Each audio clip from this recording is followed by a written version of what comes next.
When we first got married, there were these little group of paperbacks, and we had moved to Utica, New York.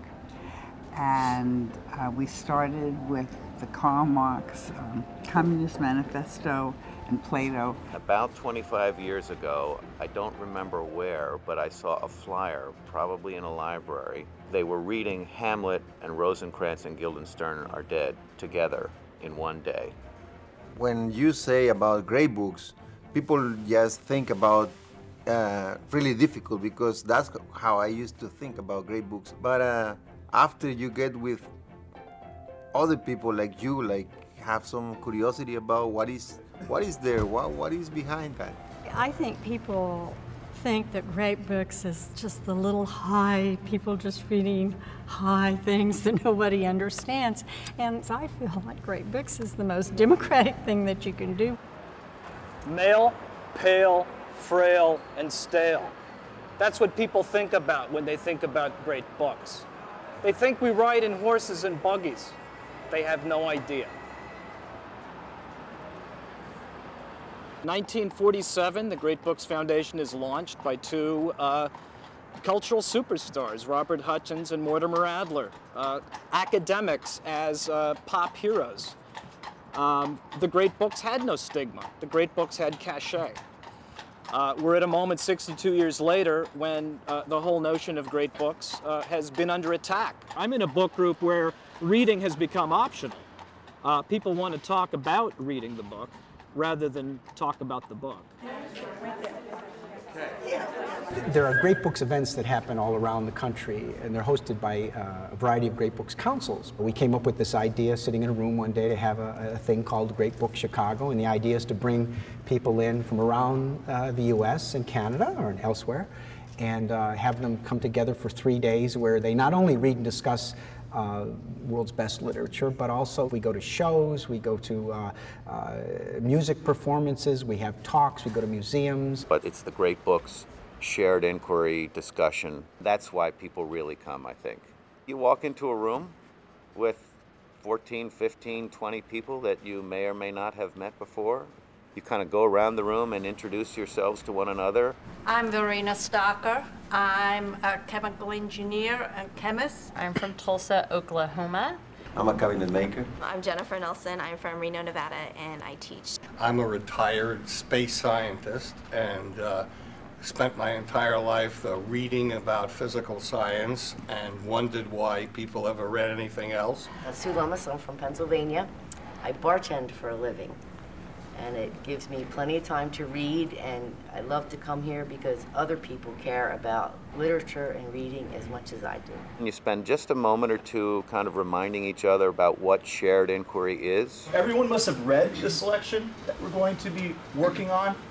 We're going to focus on the text exclusively, intensively, for 2 hours. Also, I will encourage you to read passages and cite evidence. And finally, I, as leader, will only be asking questions.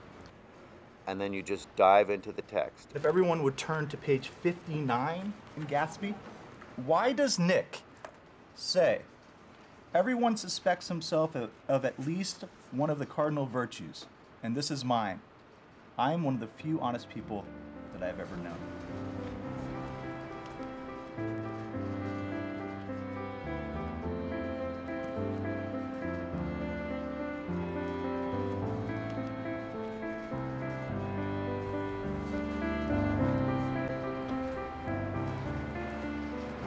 I think it seemed to me, upon rereading this, since you asked the question, that when he says, I'm one of the few honest people I've ever known, he's being somewhat ironic.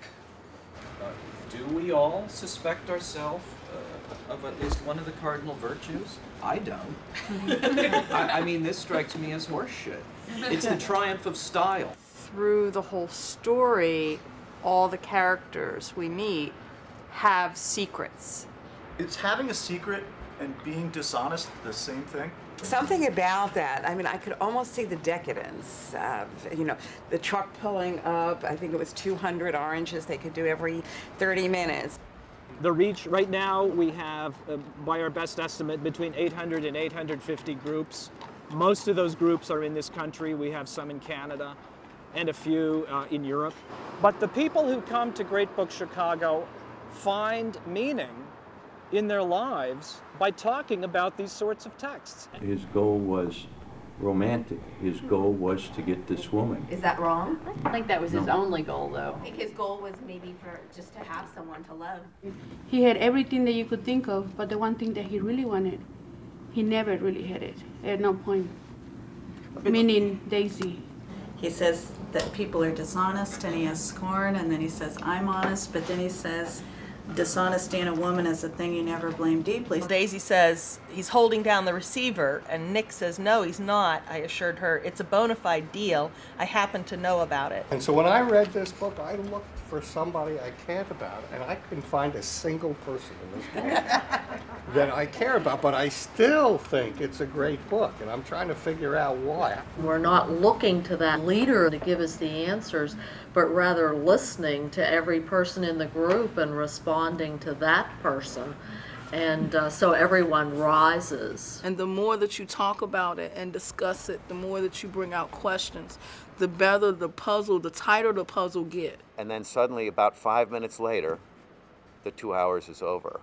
And I'm acutely conscious every time of all the things that we didn't discuss. There are texts that will stand the test of time, texts that matter, that will continue to be read by generations of readers. Historically, we have published a lot of short fiction. On the other hand, for the first time, we're publishing sudden fiction and also graphic stories.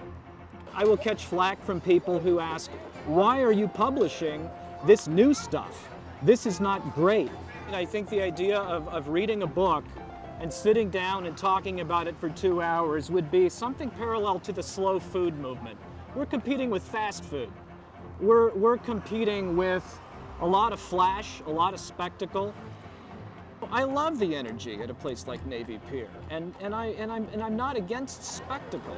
I'm not against popular culture, but it's not an intellectual energy that you get at Navy Pier, unless you consider the Shakespeare Theater a form of intellectual energy. All right, go right in center doors. Center doors? Yes, right. King.